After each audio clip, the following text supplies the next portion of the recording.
Good morning and welcome to the Arsenal BiteSize Podcast.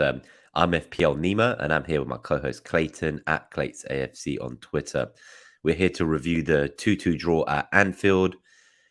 Quite a disappointing result. I think it says a lot that, going to Anfield and drawing feels so deflating and it feels like a bit of a loss. It kind of really shows where we are at the moment as a club, and we shouldn't forget that perspective of kind of the good season we've had so far, despite that dampening feeling of yesterday. How are you, Clayton? Have you bounced back from last night's disappointment, or are you still kind of thinking about it? I woke up and it's the first thing I thought about. It's like immediately my mind shot to the result.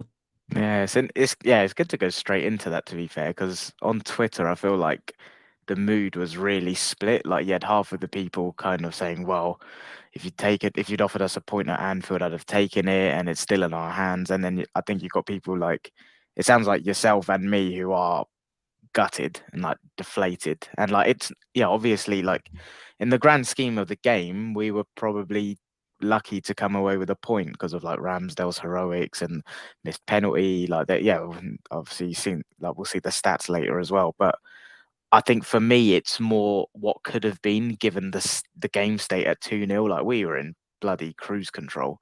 Like we were so good, and I thought it was just going to be a walk in the park once we were 2-0 up, because I think it was like 30 minutes in we went 2-0 up, right? And yeah, cruise control is the words that come to mind. So that it's because of that I'm really gutted. Like I get it on the face of like the balance of the whole game and stuff. We're lucky to have a point, but Mm. I think it felt like it was our downfall that kind of cost us 2 points as opposed to earning a point, is the way I'm looking at it. I think it's all perspectives, but that's mine. What about you? Are you similar then? Yeah, I think so. I think both managers gave quite different perspectives. Klopp was kind of like, I don't know how we didn't win situation based on the chances they had at the end. And Arteta was kind of like more on the side of, we had the chances to win, but it was probably a fair result because we could have lost. That's how he framed it. Like, we had the Yeah. chance to win, but we deserved the result because we could have lost. Whereas Klopp's was much more heavy, like, I don't know how the fuck we didn't beat these guys with the chances we had at the end. And the missed penalty when you think about that too, right? So I think if we go to the stats and start there, and I want to do like a bit of a match report of going through the timeline of the day. So maybe the cumulative XG is a good starting point. Yeah, We'll go try for it. something new, as you said, this time, and we'll go back to the lineup and the individual performances after if we Yep. missed anyone. But in terms of like obviously just the first half, I think that's a good place to start because that's probably where your disappointment is rooted from, especially that first 30 minutes, as you say. This kind of mark our stats on Twitter, the graphic he has here for anyone listening on podcast, it just shows you the XG cumulative for both teams across the whole game. And in the first half, it's very much a picture of kind of Arsenal. So you can see that it takes till about 20 minutes before Liverpool even like really register any XG. And then it's quite a small amount of XG from them, whereas our two goals and in between there was chances to score another. We could have had 3 goals just in that first half. I think that's what's frustrating. And obviously then you get to just before half time, you got the Salah goal to get back in.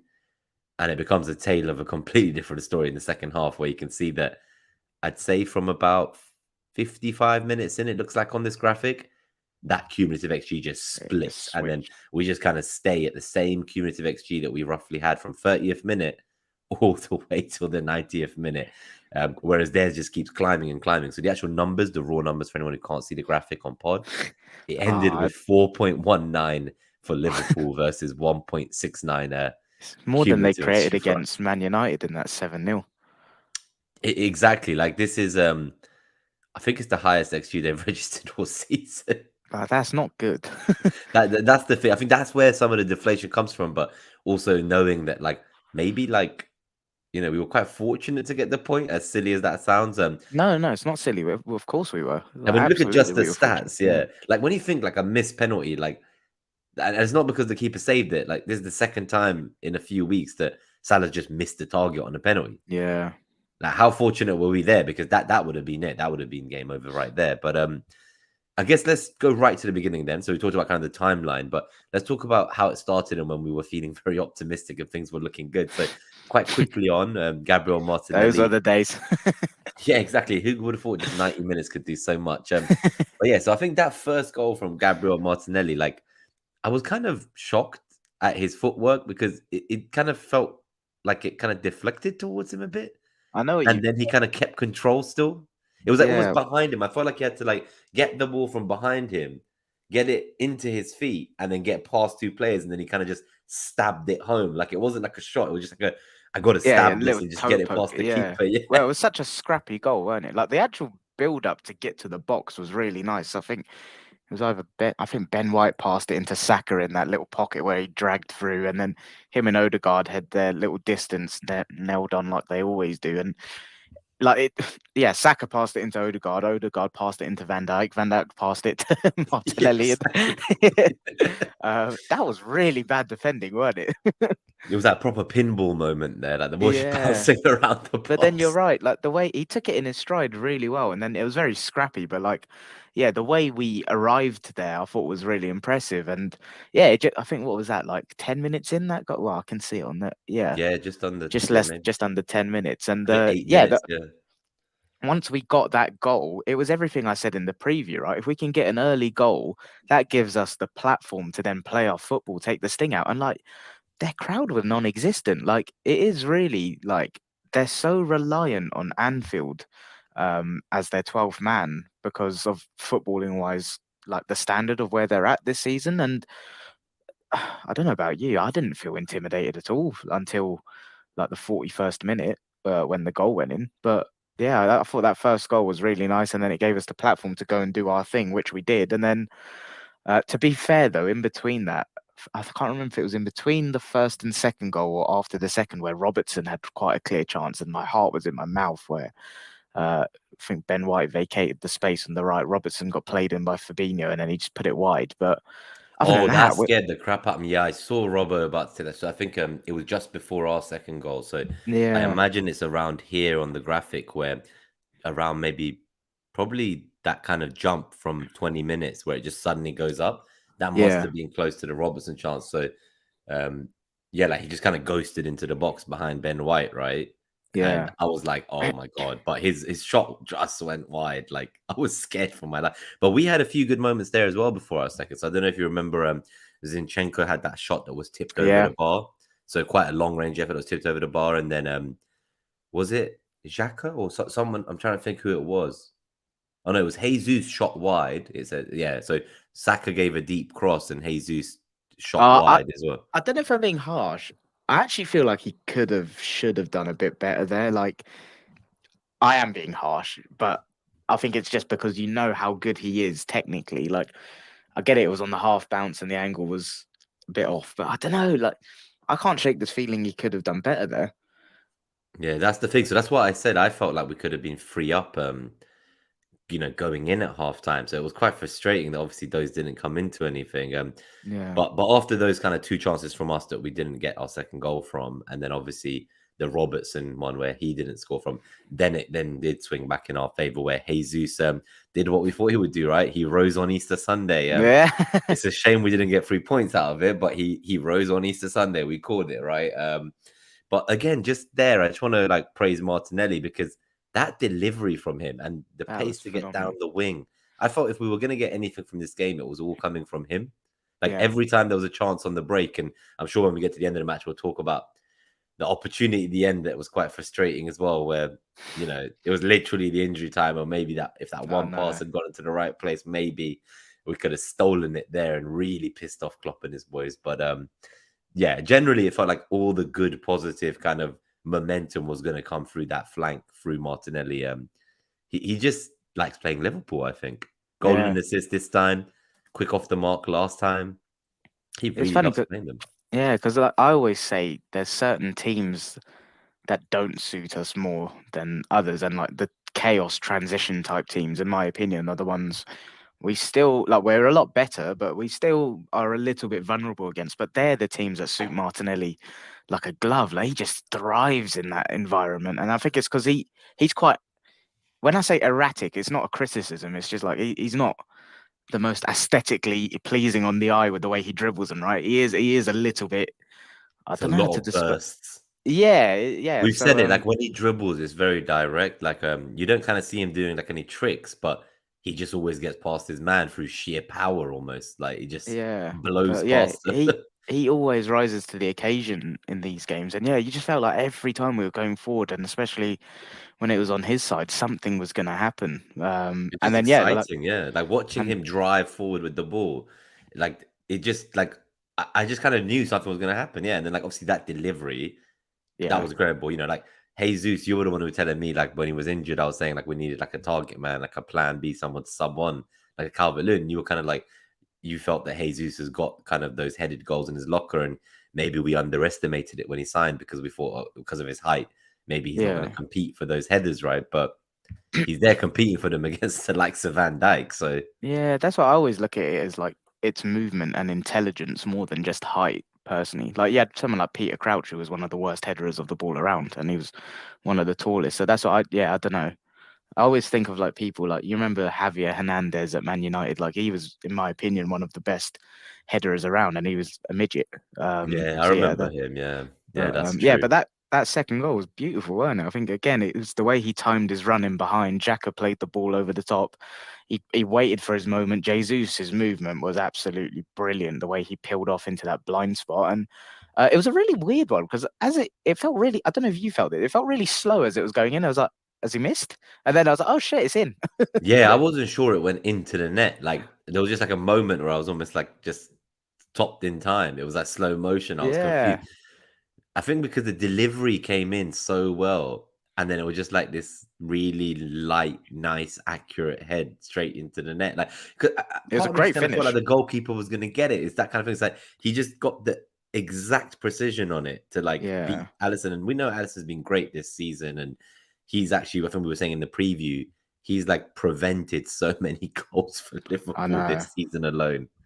Yeah, no, he is a joke, but yeah, once that went in and it's 2-0, it's about 30 minutes on the clock. I was thinking, oh my God. And like Things were the looking way so good.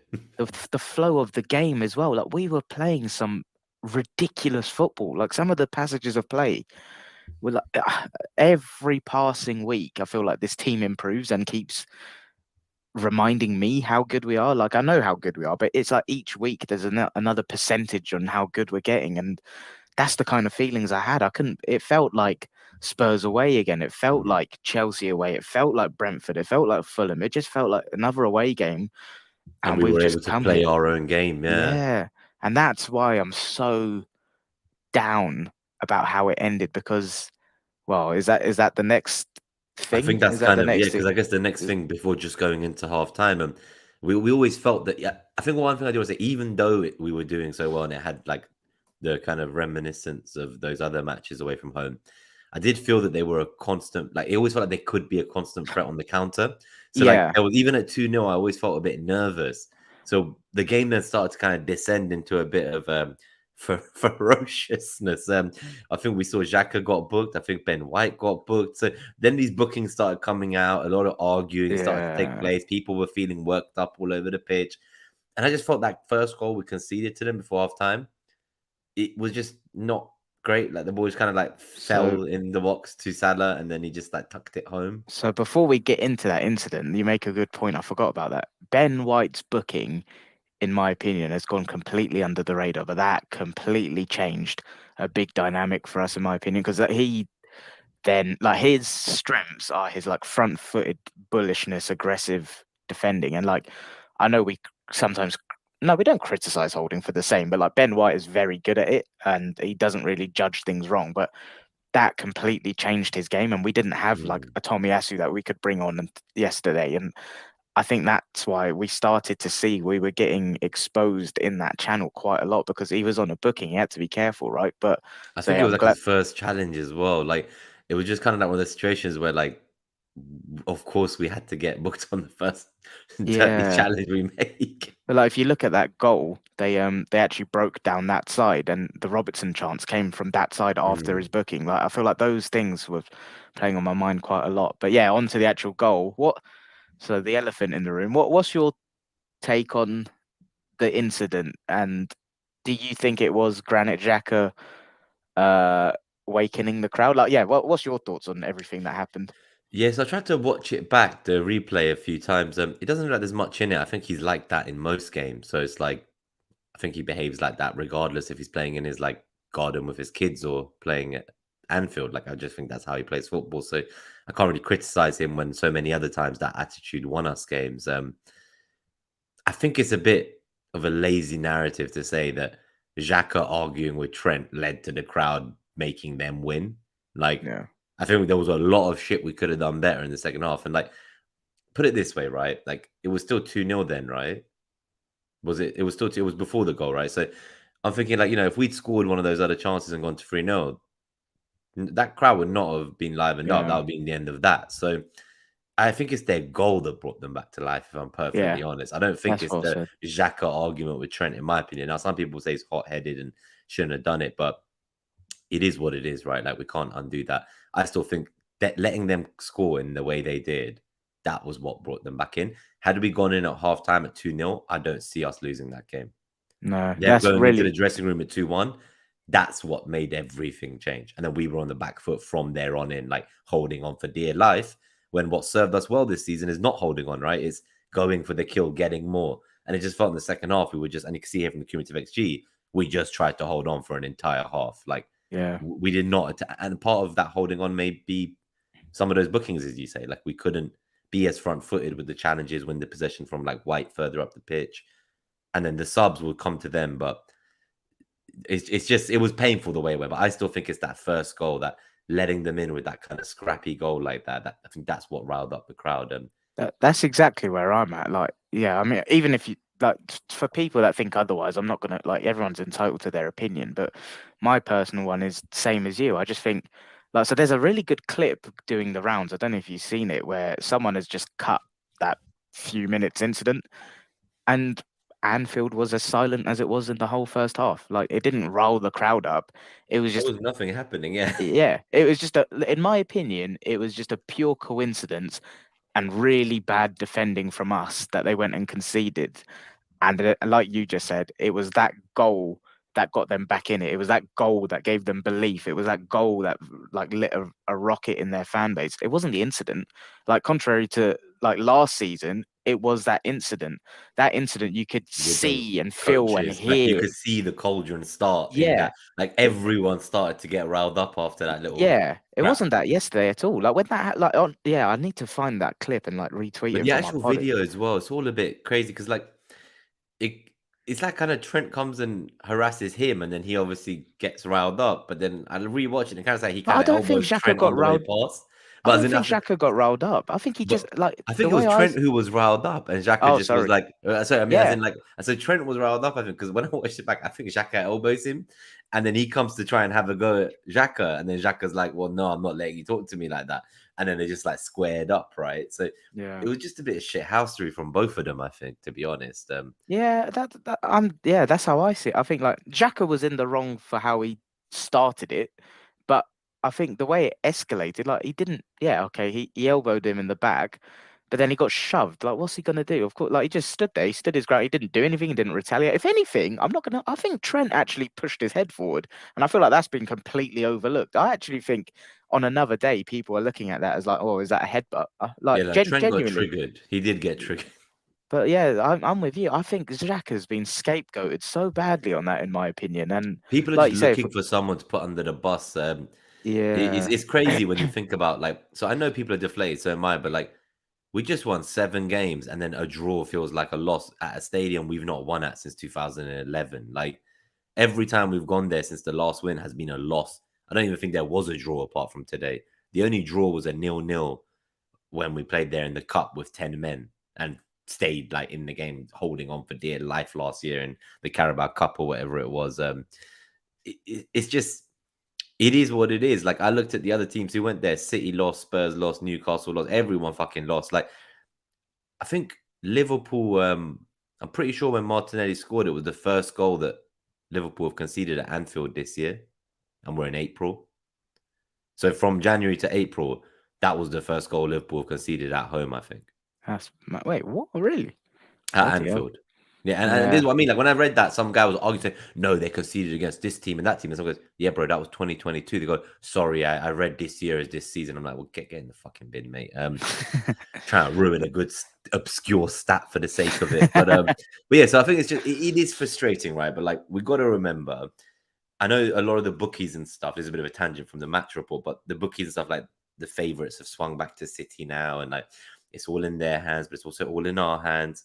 So really yeah, okay, this happened, but that was maybe our toughest remaining game of the season, I would say. Like when I look at that Liverpool team at Anfield, almost no one can beat them there, right? And when I then look at say City and we played them with 6 changes against basically like their strongest team, I did not feel that they offered the same threat I saw from Liverpool yesterday. Like Yeah, this same. 4.19 XG from Liverpool, like the way they were trying to get back into this game and arguably could have won it, they attacked us in a way no team this season has, including City, who we've played twice. And in the same way that we said, Liverpool hadn't played us with Zinchenko and stuff and Partey, City haven't played us with those players either. We never played Yeah. City with Partey. So I have more hope going into that game than people say. And I think people are just upset because we're like not clear favourites for the title anymore. But this is what a Yeah. title race is like. Yeah. It was Liverpool never fans going to had to be. deal with this, right? Like City Yeah. pipped them by 1 point, chased them down and took it. Like if you're going to be competing at the top, you've got to live through this emotional roller coaster. You can't just start putting your players like Xhaka under a bus because of things not going our way. Like if we Yeah. want to talk about their second goal, why don't we talk about why Zinchenko didn't stop Trent's crossing? Like Yeah. I think even loads of before that. players feel guilty about what they did or didn't do in this match. It's not just Yeah. down to one guy squaring up to Trent, which is what the timeline would make you feel. I know. But even before that second goal, I think, yeah, the frustration for me came from like, it wasn't Xhaka's fault. It wasn't the crowd getting riled up. It was that goal then turned the game into something where they had so much more opportunities than they should have, given how controlled it was for us. And that second half was just relentless. Like we just, yeah, you see the swing and the stats in the second half, right? Like it was crazy. And like, it just felt like an overwhelming, like load of attack after attack after attack. And it felt like we were dropping so deep so early. And this is where, so do you remember why? The reason I was annoyed about the Jorginho signing, it wasn't against him. It was just more, I feel like we needed more as a group in the summer from that midfield group. I felt like we needed different styles to tackle different game states. And this, for me, was a game where I don't think Xhaka was playing badly, but we needed something different to him. We needed another controller in that middle of the park because it was turning into the basketball match that I always talk about we struggle against. It was far too transitional. And when they brought on Thiago, all I could think of was we could do with a Thiago right now. And Yeah, it's a just shame we're not someone in a else position. control it. Yeah, and it's a shame we're in a position where we can't really trust. Well, Arteta doesn't trust Vieira in that situation, but that's for me where like the signing of Jorginho has its limitations because we needed to change something in midfield in that game and we couldn't, and it just got so overwhelming. I think that fed into like, yeah, I think psychologically you drop deep. We just stopped playing our game, and I was at the pub with my friend, and I was just like, I don't even know how you change this. It's just like, when momentum's just swinging, it's like the only way that changes is if you get a lucky break or there's a big injury. And I think Gabriel was quite clever. He went down and like pretended to be concussed at one point, and that we tried that, but then we made the mistake of not trying to like string the passes together. We were still trying to play too aggressive, like vertically and stuff. And it just, I don't know. I felt like we kind of lost ourselves a little bit. I think when the And half then started, like we did get a few chances. So like the pace obviously just it was electric throughout that half from both teams. But Zinchenko had his shot blocked, if you remember that right at the beginning of the half. So he had another I one. can't actually remember So there that, was to the be one that fair. was tipped over the bar in the first half, but then in the second half, just as it started, Zinchenko had a shot blocked. Xhaka was a bit late with a cross to Jesus. So I think it went too long or he missed him. Liverpool were piling in, and obviously, I think we've got to talk about the penalty when Rob Holding is kind of brought down Jota. They say, I thought that was soft at best, anyway. So So maybe just I think it's a pen. I've got yeah, no it's a pen. complaints. I just think it's soft, but either way, thank God Salah missed that. I don't know how he missed that, but he did. So that was wild. And then just a few moments after that, that's when kind of Ramsdale had that excellent save from the Salah curler going into the top corner of the box. I just saw the Was ball curling into the top corner, and I was like, "Oh, Salah scored here!" And then like Ramsdale just somehow gets it from top bins and saves it. So I thought was it that that was the one or first. was that? Or was that a lot later on? No. So Was it that was like straight after the penalty. Oh shit! Yeah. So it was like pretty much. I imagine what's happened here is you see in the blue line. There's just before 60 minutes. There's like one huge jump. That's the penalty. So Yeah, that's the huge jump. That's from when they yeah, were below us all the way up. And then I think the next kind of blip, that's the curling shot XG. all right. And then it's a bit stagnant for a while again before they start piling in more. But that cold shot that Ramsdale saved right there, again, that was still at 2-1, right? And that was pivotal, I thought, to keep us into it. But we just kept coming into more pressure and, as you say, retreating more and more into our side. And I think that's where the Yeah, subs then come into the question. So obviously the subs come on, like Tierney comes on maybe a bit late. If we're trying to protect the lead, you could say maybe could have come on at 80 or earlier. We obviously brought on a defender, Kivio, for Odegaard. I don't know if he had a knock I or did something. not like that move. That's what I was At going to all. ask. And That's where I feel like we no, then just kind of retreated fully into our shell. Like it felt that's way what it fell too apart. early. Like, yeah, to do that at 80 minutes when we're already like, so the way I interpreted that was we were already entirely under pressure. And that for me, once we made that, so last season when we went 5 at the back, it was just like, yeah, we're not conceding. That to me yesterday screamed we're about to concede now. Like I just felt like we were already far too under pressure. We were already 5 yards too deep. That was just like, okay, game over. We're just That's how inviting them I up. read I into it. do And feel then we got his that first wrong. bloody contribution was he completely mistimed the tackle, took someone out, and then Darwin's 1-on-1 and Ramsdale made a great save. And I was like, what the fuck, It's man? like But what has happened here. Yeah. This yeah, is the the other one I first didn't. game where we're getting if you look at just the other stats quickly before you say, because we've not really said them for the podcast, it's the only game where like the opponent this season has like outplayed us overall in the full 90 minutes. I know the first 40 minutes were fantastic, but like their Yeah, expected threat was 2.45 to 1.22, possession 59% to 40%, field tilt 63% to them. I don't think we've even seen a field tilt in an opponent's favor yet this season till this game. no, I don't think we have actually. 7%. Even the defensive action height from them is 43.5 to our 41. So this truly was a tale of two halves, but overall, no one we faced this season has put up these kind of underlying numbers against us. And No. that's why I'm like saying that in some ways, although we could have won the game and it's frustrating, we did kind of get away with one here. Yeah. Oh yeah, no, we absolutely did. I think, yeah, like the thing I'll just keep saying is it was our own fault. I don't think, I think it was that goal, that first goal they scored. If you rewatch it, organizationally, we were bad, like really, really bad. And yeah, I think it came from the right, and then Zinchenko and Gabriel actually got switched up in positions in the box, and then it kind of ricocheted off Salah. But I think that the way they got to our box and the positions that people took up was bad, and that then dictated the rest of the game, in my opinion. But even like not on the subs, I get it. Jesus was probably like knackered and stuff, but he was still doing so much. So even if he was knackered, I still feel like he was our outlet. He was holding up the ball. He was linking play. He was like, and I don't know, that for me, if anything, I thought Saka was the one out of the front three that should have gone off. I didn't think he particularly had I don't think he was very influential in the second half. I didn't think we would have missed him if we took him off personally.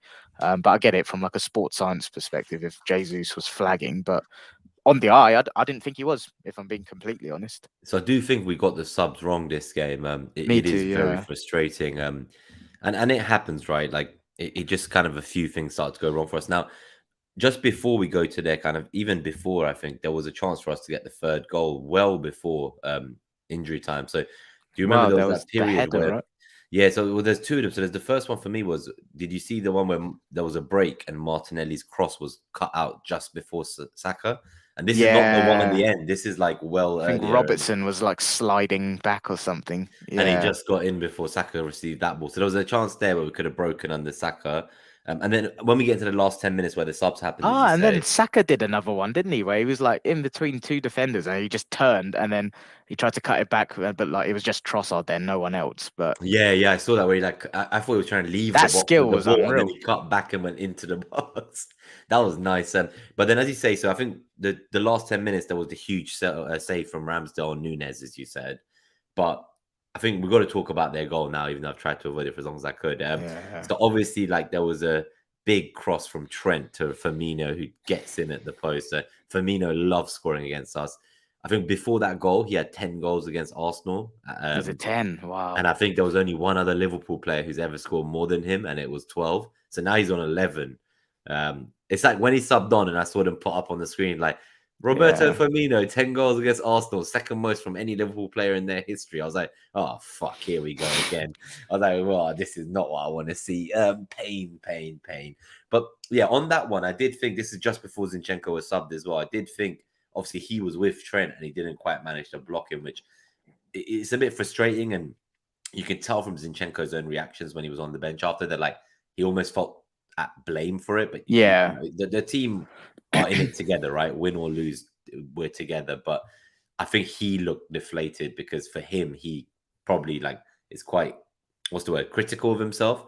And I reckon he's someone who like will look at small things like that and it will eat him up inside for a few days. So hopefully he also mentally recovers from that and they will just kind of rise each other back up. And then, it just felt like a hammer blow, right? It was that 85th, 86th minute, right at the end. We thought we might just get away with it. We hold on for dear life. And to be honest, it could have been much worse if it wasn't for those additional 2 injury time saves from Ramsdale. Incredible saves from Ramsdale, if I'm honest. I do think on their second goal, like, I'm not critical of Zinchenko. I think it's quite unlucky to get nutmegged, like, because he actually...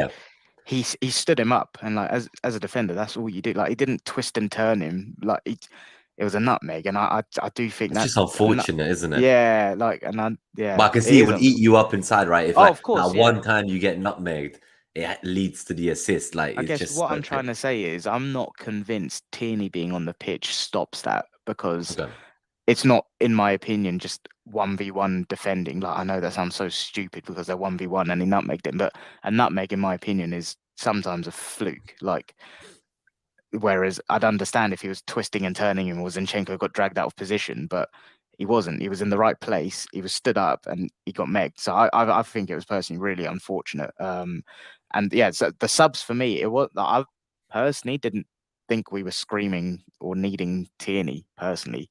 It was because I thought we needed Zinchenko in there for that control that we were lacking. Mine was the Jesus thing I struggled with. I didn't think Saka was influential, but it was just the back five. I think taking off, like once you're taking off an Odegaard, who, again, he wasn't really at it, but I just think that's so negative too early. I think you have to be bringing on another controller in that pitch. And I think this is where I still think like the midfield signing was a big mistake from us. Like I think you're seeing it in certain game states, and that's what I felt. We really felt that yesterday, and I thought it was a mistake going 5 at the back in the 80th minute. I just thought as soon as that happened, I was pretty convinced we would concede just because I felt like we were on the verge of it anyway.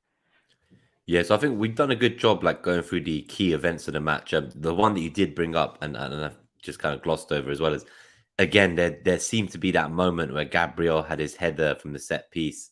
And I was like, oh no, like you could see that hurt him too, because he probably knew that could have been the winner right there. So that was another one of those opportunities we had where I think it's fair what Arteta says, which is kind of like, we could have won the game, but it's a fair result because we probably would have lost really. So it's like, it hurts more. And I think just a quick shout out as well to Christopher, who's tuned in live after a while. And nice one, cheers, mate. Kind of relates to what he's saying, right? I think the pain is because of just like going 2-0 up and looking the better team in those first 30 minutes. And then it kind of ending with a onslaught from them for the whole second half. It just feels a bit frustrating. And a quick shout out as well to Pontus for tuning in. Good to see you, mate. Hey, Mike Halpin as well. Thank you for tuning in, buddy. Nice and Fella, good to see you as well. We play. He says there will be a huge reaction for your next game, which is shit. Yep, it's the Hammers. Cool. So I think we've gone to the lineup screen. Holding started as we thought ahead of. How do you think he did then, apart from the penalty? Yeah, I think he did all right. Like, I thought he was good. That's what I mean. Like, it was clear that like whatever happened at Spurs last year was what you said, which is it wasn't just down to him. It was down to having like El Neni, Cedric, like Tavares, having like a whole makeshift backline and CDM around him. Being around the rest of the core 11, I think he looks a lot more assured than when he had to come in against Spurs last year. it's frustrating, obviously, the penalty, but it got missed anyway. So I reckon had Yeah, we, conceded that penalty goal, I imagine you'd be seeing a lot of Rob Holding hate of on the course. timeline. So I think Yeah. he almost like he's quite fortunate in that sense that like the more lazy, casual fans on the sidelines would be slewing him right now. If Yeah. it had gone in, but No, yeah, I it's think never good when you give away a penalty. But the rest of his game, I think, was what you can. yeah. He's not our first choice centre back, right? Like it's all you can ask for from your backup centre Speaking back. of though, like as much I think he did well, but bloody hell, I thought we missed Saliba in a game like that. Like his calmness and his kind of arrogance in a weird way. I think, when I talk about like we lost an element of control in the middle, it Mm. doesn't have to always be from midfield. I think you can sometimes get that from the first line in defence. And I think if we had Saliba yesterday, I think that would have given us an extra dimension of control that we were lacking when it just felt like a tsunami. And nothing against Holding, it's just different players. And yeah, it's just different players. But I think if we had Saliba, I think we would have weathered that storm pretty comfortably, to be honest. So that Yeah, was no, quite it's disappointing. painful. I'd like to. Obviously, they're saying they're taking it day by day with him, so I'm keen to understand. Like, are we going to see him again, and when we might see him? I'd really like to see him away at the Etihad and St James's Park. So Yeah, if he only plays 2 more games this season, I it fucking has hope to it's be those them two. two. Yeah, Yeah. bloody need it to be, man. Like even Chelsea at home, like I'd like him there, but at least it's at the Emirates. So if he just wants to miss that one and play the other 2 away games, please do. Thank you very much. The one thing, sorry, I know we're on the individual performances, but just because I've seen him flag, like obviously Martinelli was unreal yesterday. We did actually talk about that final thing, did we? Like the Oh potential shit, yeah. pass. I tried to get it out because we talked about the Gabriel missed header, but that final injury time, like night, I think I've got a screenshot of it because I was like, I need to save this photo because I was just Because gutted. it came after we were really under the cosh. It came from like the Ramsdale save from Kanati, I think it was, and then like Salah was up against Gabriel, and it was really nervy. And then got the ball out, and it went into Trossard. He laid it off to Martinelli, and so I was in the pub. I jumped out of my seat. I was like, "Here we fucking go! This is gonna be it." And then I was like, and I get it. Like I think armchair fans like me, like yeah, it looks like an easy pass. It's not, but for a pro. I think you got to be doing better. And like, I'm not having the fatigue thing personally. I think like, yeah, I don't know. In That that was moment, painful because I think I just looked at the timestamp. I think it was like what was it? it's like the last kick of the game almost. It was at Yeah. 95th minute or 94 and a half minutes with 6 minutes injury time. And I actually thought he passed it too early as well. Like, in my opinion, like because of the way it was, I can't remember who was against Trossard, but I thought he could have ran a bit more set because Saka was open. Like there was, I think Trent 4 or 5 yards behind him. I thought if he could, this is so easy to say in hindsight and without the emotion, but in the moment, I did think like run centrally, commit the other guy, and then you've got like two options either side. I feel like going for yeah, that because you pass had so Trossard early. like running up and pulling someone away from Martinelli, and then Martinelli Yeah, kind of like shifted to the right, look because he was on the wing on the left wing, and he looked up to see Saka, and obviously I think he just released early because in that moment Saka looks so free, as you say. yeah, Like Trent was so far behind, and then it's kind of like, oh shit, he's released it, but he's released it a bit too far ahead of Saka. He's not going to get to the ball in time, and then yeah. you see Alisson come flying out. Like, By releasing it that early, you have to get it like so spot on that you've got a 1% margin for error. But I just felt like if you ran a bit more with it into the central area, Trossard's left, Saka's right, then you're like and it then he goes might have from had one two option to options, yeah. yeah. Because But I that's think, so but the easy to option say. looks Yeah, so good, so I think that's why he went for it. Because like obviously we had the bird's eye angle. I know he wasn't looking at it that way, but from a bird's eye angle, I was just like, oh my god, if this ball arrives at Saka's feet, if this is the perfect pass, Saka can run the rest of the he's way into in. the box directly one on one with the keeper. Mate, I saw the trophy in my eyes in that moment. I was Oh. like, And as you say, uh, after we'd been coming under the cosh, if we'd managed to nick it there and then, shit that would have house. been a very shit house win right there for sure. I But yeah, thought no, that's Thomas petty. like back to the individual performance. I Yeah, because thought we've already Thomas talked about Party Thomas. Yeah, he was an absolute joke yesterday. I thought, like, you know how I say the team keeps surprising me how good they are. Like, he keeps like I don't think there's anyone better at him in his role. I really don't. I think what he does is absolutely bonkers. Like you just never feel like he's going to lose the ball. And even like I was saying to my mate yesterday, you know those situations where the ball's like trickling along for someone to go get, and you see two, three opposition players going, and you see him, you just know he's going to like Cruyff turn his way out of it or He something. He just shows up and just does some he's got mad this turn. weird he's got this weird ability where he can just drop a shoulder and the whole face and angles is just different. It's just like he's just painted a whole new picture. And like he blows my mind. I thought he was an absolute joke yesterday. And but there's all like the ratings thing. Like it's helpful for us to visualize the team, but I find them so weird. Like how was Ramsdale was 7.1? Yeah, yeah. Like it's almost like there's like maybe some arbitrary rule where you lose like half a point for every yellow card. Because if you look at all the guys on yellows, they just like True. immediately drop points. And then maybe Holding's lost his points for the penalty. It will Yeah. be some mathematical number rather than like how they actually really played. I mean, Yeah. we've seen them give like Zinchenko, not in this game, but in other games where he's like dominated the like right attacking mid and created all the goals in like a 4-0, and they'll give him like a 6.5 because like they're basing it on left back stats, for example. Yeah. But Ramsdale, he's been like, yeah, every game just making big saves, and I think that's what I've been saying. It's great for him, but it's quite concerning as a team that we're having to rely on our keepers so much, Hmm. in my opinion. But bloody hell, man! Yesterday, like, yeah, if we happen to win the title by a point, all I'll be thinking about is that game because they were ridiculous and in such a high pressure environment as well. Because he said he's had moments where he's made blunders, but he's so young and he all the evidence is showing is that he's learning from it, improving, learning, improving, and he's demonstrating that consistency in that now. But yeah, he was absolutely world class yesterday, to be honest. I thought so. And then I guess the only other player is Gabriel. Like we've not really spoken about Uh, him, but you know, it could have been much worse. He could have nicked the winner as well. So I think without him, we'd have been in trouble. But it does really show that that relationship and chemistry that him and Saliba have managed to build up over such a small time in this season.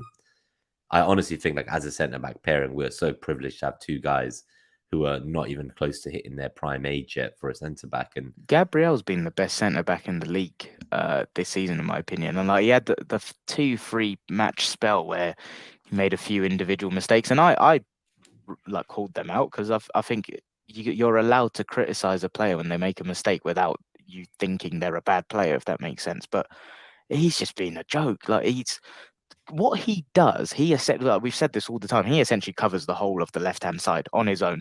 yeah, And yesterday he was doing that. It was his passing on the ball, his proactiveness to pocket. Like he did pocket Salah really. Like, and he's ridiculous. Like he's another one. He's going up levels and levels and levels. And I can't imagine a team without him now. He's yeah, that important. like just if you go back to like say September, October, like the mistakes where like he diddly daddlied on the ball and Mitrovic just took it from him and scored, for example. Like you compare to like how we felt back then about like, you know, here's some constructive stuff that we hope he like removes from his game. And you come fast forward to now and just the amount he's learned like in that space of time. I just feel like he's not making those mistakes he was earlier this season, like at all. Yeah. Like he just seems so much more focused. And if this is just in like 6 months, he can do this. I'd love to see what else he can do. Part of it for me, I think, is a psychological thing where I think when he didn't get into the Brazil squad for the World Cup, I think he just kind of like stayed He went back in Super London Saiyan, Colney. yeah. Yeah, like he was just like, fuck this, I'm training. I'm not missing the next World Cup. You know, by then I'll be in my prime. And I think he just like thought, fuck this, I've got to go for it. And I just think he's had his head down. He's been working hard. And it shows, honestly, it shows because since the restart, he has been phenomenal. He's definitely up there for like best centre back of the season debates, I think, for sure. Is there anyone else? We did say obviously it wasn't particularly, I don't think, Odegaard and Zinchenko's day and like their best days in the office, but So I thought Zinchenko was good, to be honest. I thought, yeah, he was. I just think that obviously he had like the shot. I guess he had the shot that got saved, tipped over the bar. He had the shot that was I just mean in blocked. those periods where we were completely dominating, like his link up with Xhaka, Party, I thought he was really good. I think, to be honest, it's a bit. I feel like he could have got on the ball more to try and take the sting out of it in the second half. But I thought he was fine. I was just disappointed in Odegaard, to be honest. I thought he didn't really affect the game at all, apart from getting a pre-assist from Van Dijk. But Yeah. Yeah, I think that's that. It is a bit disappointing. It wasn't his best day in the office, but again, like maybe you wanted to see a more attacking change, maybe Vieira coming on for him rather than Well, it's quite Kiwior. telling, right? Like Arteta bigs up Vieira a lot in the press, but when it comes to it, does he really trust him? Like, I don't know. He played him. When did he start him? Was it the Bournemouth game? And that didn't quite go to plan from a starting Hmm. perspective. Like in a game like this where we needed more control in midfield, he didn't feel like he could trust him there. Yeah, I don't know.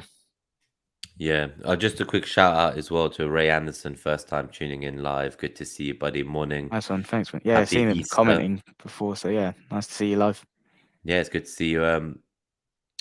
So I see that you thought Zinchenko played good. Yeah, so I guess I see what you're saying, Clayton, in that dominance that we're so happy about in the first half, that kind of first 30, 40 minutes, it would not have been possible without Zinchenko and the team giving Yeah, that I just control. thought some of the But then periods where second we were. half, that's the thing. I felt like maybe the reason I felt disappointed was because in the second half he wasn't on the ball as much.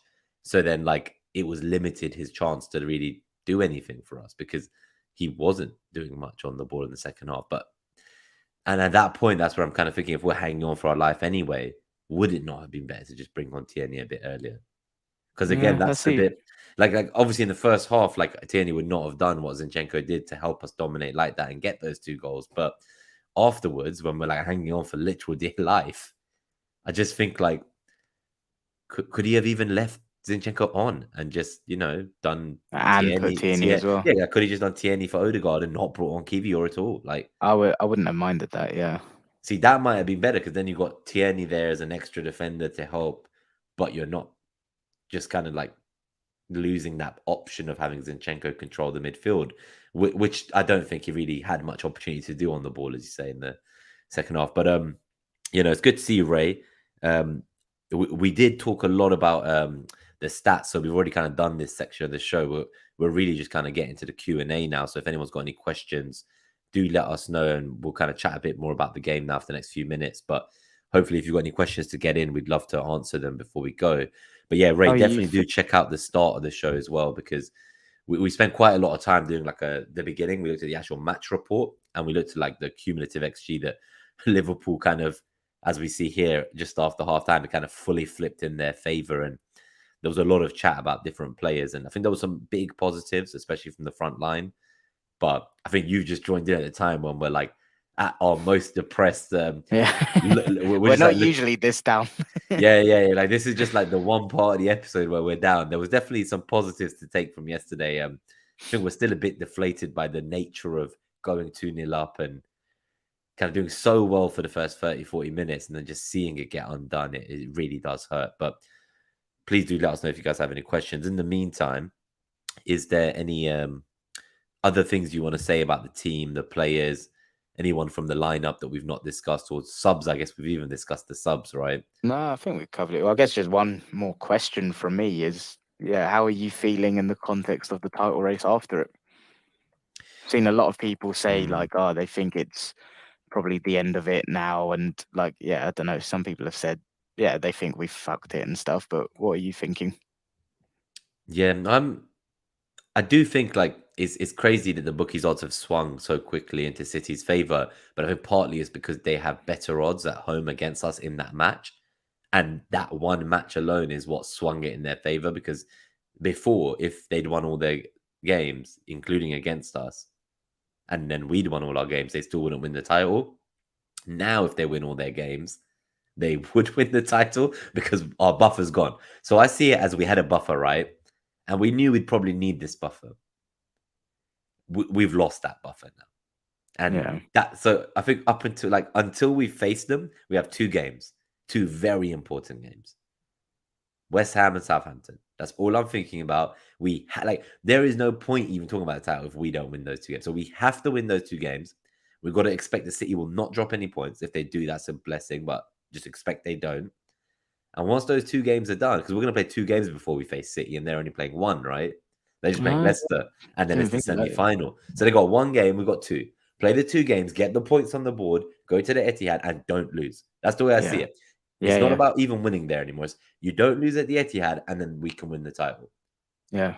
That's how I see it. So I should focus on these two games that we have, forget City, and just get into that game in the right place, the right time, the right points tally, because I think that's a it's so really, difficult. really good. I think that's a brilliant way of looking at it. And yeah, that's kind of where I'm at as well, to be honest. And I still, like I said before this month started, like when people talked about Liverpool, Newcastle, and City away for me tactically is the game that suits us the most, which sounds bonkers because they're the best team out of the three. But when you're looking at, like, it's not just about who's the best team, it's about tactically which games and styles suit and hurt you more.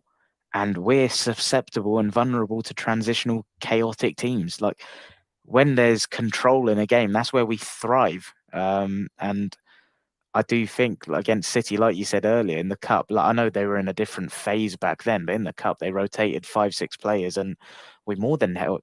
We rotated 5, 6 players, and they only changed 2, and we more than held our own. And even in the home game, we were without Party. We were fine. It was an individual mistake that gifted them the goal, and the first goal set the tone. Like it, Yeah. I, Like it's yeah, what I I, was saying to you. I feel we've played our hardest remaining game of the season because I felt that, like what Liverpool did when we looked at those stats, they're the only team this season in the league where like they've had better field tilt, better possession, better defensive line height, more expected threat, more cumulative XG. Like there hasn't been a game that looked like that on paper statistically once this season. And I still have a lot of confidence from the last 2 times we faced City. They've yet to face us with Party, and they're yet to face us with Jesus. They have not yeah. played an Arsenal that has Jesus and Party in it. And so Like that's huge for me. That's huge for me. you might be able to help on this. So I generally have a rule in football life. I never watch Tottenham. And my new rule in this running is I'm not watching City because I don't like what it does to me. But my friends that have been watching them have said they've not actually been playing that well, but they've just been clinical in key moments. Is that fair from what you've been seeing, I'd say or is that that they off the mark? maybe they're talking about their defense more. They do Right. concede one big chance a game, The which one gets a game I lot of saw people was the save. Liverpool one, but I've not seen the other games.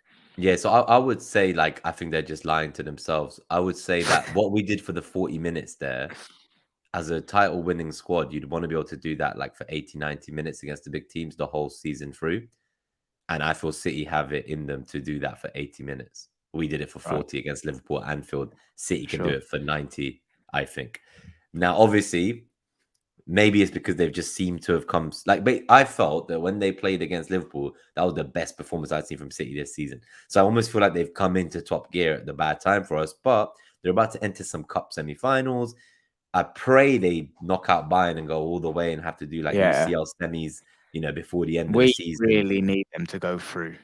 That's the way I'm looking at it. So, like, I think I always expected them to do well now while there isn't the congestion, but the congestion is coming. It is coming. Yeah. And when it comes, that's when we need to take advantage of this one game a week that we're talking about, which is not really because actually we have 3 games in a week, like a week from now. We have like a Saturday, Wednesday, Saturday kind of schedule coming up soon. So there is like game week, I think 32 to 34. There's like 3 match days in a week. But at the same time, though, I have a lot of faith in our boys. I think one thing that I would say is, and Ray's right here, that people are talking about like City as if they've already won that game in hand. Who is their game in hand against? You could argue it's anyone. You could say it's against us if you like. No, someone said it's Leicester. Someone said it's someone said it's Leicester. Someone said it's. Let's have a quick look. So I don't think it's Leicester. It's Brighton. You could say Brighton's the yet to be See, scheduled one. that's a tough game. There's going to be 2 more games in hand, I think, because obviously they're not going to play in 32 when we play. So then you could say the other one is either Fulham away or West Ham home. So they have 1 game in hand of Brighton away, and then another game in hand of West Ham home, I think. So I have two games. They're gonna. By the time we get to the match we play them, we'll have played 2 more games than them, Yeah.